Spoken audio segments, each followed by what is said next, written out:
Yesterday was a great day for the former patients of Dr. Nikita Levy.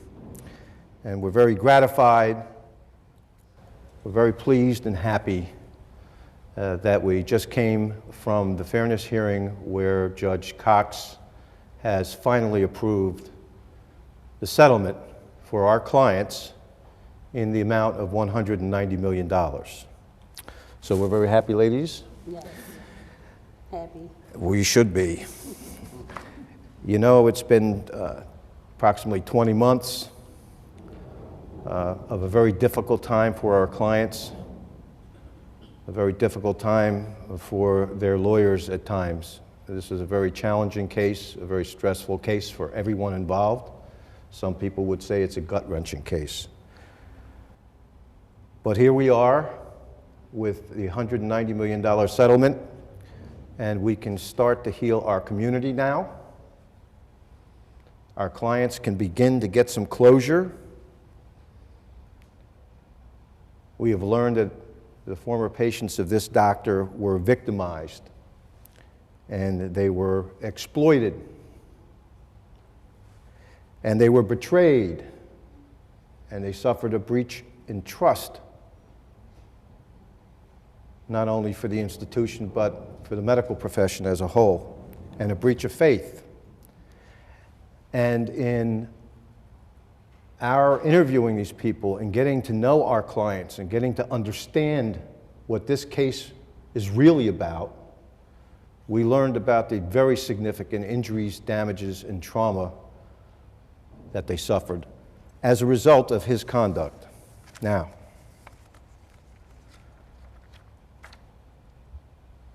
today, with this final approval, our clients can start to move forward. There will be a sophisticated allocation team that will be available to them, consisting of a board-certified forensic psychiatrist, a PhD psychologist, and other professionals who will evaluate each and every plaintiff in this class. And then, after doing so, they will place these injured women in one of 4 categories that the allocation team has constructed. So it is the medical team which is running this allocation, and it is the medical team which constructed the 4 categories of damages and will evaluate the plaintiffs. Now, we will do that as promptly as possible, and we will start as soon as possible. We have to wait the requisite 30-day appeal period from this order that the judge passed today, and the $190 million will be funded 14 days after that. So if there are no appeals, it'll be 44 days from today. The $190 million will be placed in an interest-bearing account that will be controlled by an administrator who will run a qualified settlement fund. That's a fund established by our Treasury regulations into which the $190 million go. And no money will be spent without the approval of the court and without the administrator dispersing the funds. That's how it will work, and the money will earn interest. I can truly tell you all today that this result is truly historic, groundbreaking, unprecedented, extraordinary, and we're very proud, all of us. Yes, we are. And our steering committee who are back here, all of the lawyers on the steering committee have worked so diligently, so hard, have faced so many risks and so many challenges in this case, to have finally arrived at our destination, at our goal. To be successful for these clients is extraordinarily gratifying for us. We are told that this is the largest single perpetrator sexual abuse case in our country's history that these ladies received today. So our clients have stood up, and they're standing up now. And they fought back. And I have to tell you, over the 20 months that our steering committee has worked hard with Howard and myself, they've communicated well with us. And we've done our best to communicate with them. They have spurred us on. They fought back, we fought back, and now they are recognized as a very, very serious force in this city and all other cities in the United States. Folks, we have sent a very loud and clear message today across these United States. This conduct on the part of this physician is not going to be tolerated in Baltimore, Maryland, her sister states, not in this country. And it's a great day for women's rights. And it's particularly gratifying looking around and seeing the world we live in today. We don't have to recount other recent history. But this kind of conduct has to stop. And the way to stop it is what these ladies accomplished today. We're faced with people who trivialized what happened here. They trivialized what Dr. Levy did, and they trivialized the damages. Well, after all, he's just taking secret pictures. Who cares? Well, we proved that this conduct will not be tolerated. And we proved that these damages will not be trivialized. Not today, and not for the future, from this day forward. I think that we spoke loudly and clearly. I think we've made our point.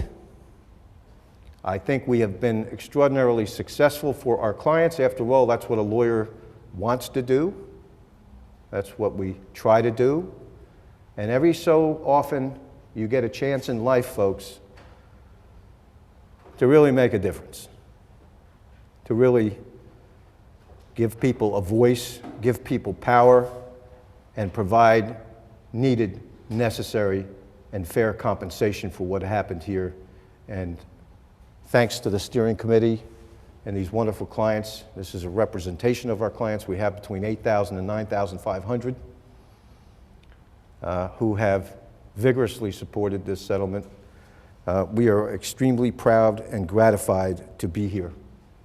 Does anybody have any questions they would like to ask while we're congregated here? Yes. Can you describe, you interviewed or actually talked to 4,000 women? Have you identified all of the 8,000 plus? Or? Yes. Throughout the 8 law firms that are involved in our steering committee, we interviewed 4,000 or more. The Schochor firm, my firm, interviewed approximately 2,000. And the purpose for that is, as Howard described, we want to get to know our clients, and we want to get to know the modus operandi of Dr. Levy. We learned an awful lot of pattern behavior.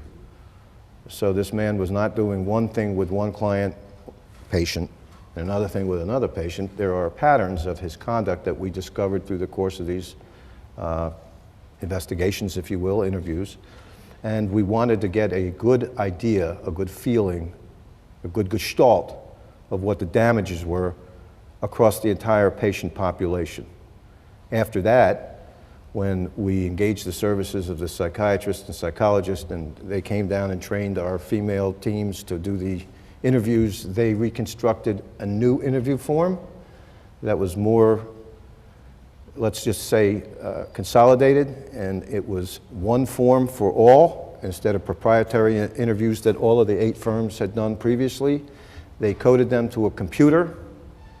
They trained our female paralegals and other staff members on how to properly interview, and then we went ahead and re-interviewed approximately 500 of those women, our clients, in order to categorize and the damages that they suffered and do some scientific studies with respect to the injuries. What about these other 4,000 or 5,000 women? Do they need to get in touch with you? Yeah, here's how this will work. they have been identified. They have all registered with our claims administrator, which is called a Heffler company. So there are specialized companies that do these things. They're registered. We are trying to eliminate duplications now because, as you can well imagine, with the excitement of all of this, we have some of our clients registering once, twice, 3 times, and then some of their brilliant lawyers like ourselves are registering them too. And so now we have to reverse engineer this and get all the get all the duplications out. And we estimate there are approximately 8,000 to 9,500 active participants in this class seeking possible compensation. And the team, the allocation team, will come in and will evaluate them all.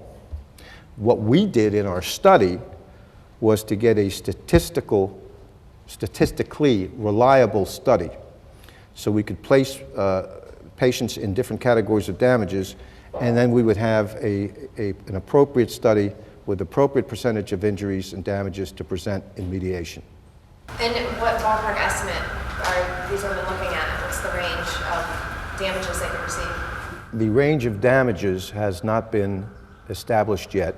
It will be by this allocation team after it is determined how many people are in each category. And then it will all be balanced. Mild, moderate, severe, there's one other category in there. Then numbers will be assigned to each category, and then each person will know what they will receive. However, nothing will be dispersed until the entire allocation plan for compensation is submitted to Judge Cox, who will review the entire plan, and he has to approve it before anybody gets any funding. But the money, don't forget, this is important for these kind of numbers, will be in an interest-bearing account. And once the judge decides, and it's his decision, what fees and expenses our steering committee receives, the balance of that money, earning the interest, will be paid to our clients, with the exception of the other administrative fees it will take to allocate the funds with the allocation team and the other experts we have to pay. But they get all the benefit of that money and the interest. Any other questions? I want to thank you all for coming and attending and sharing this time with us. Congratulations, ladies.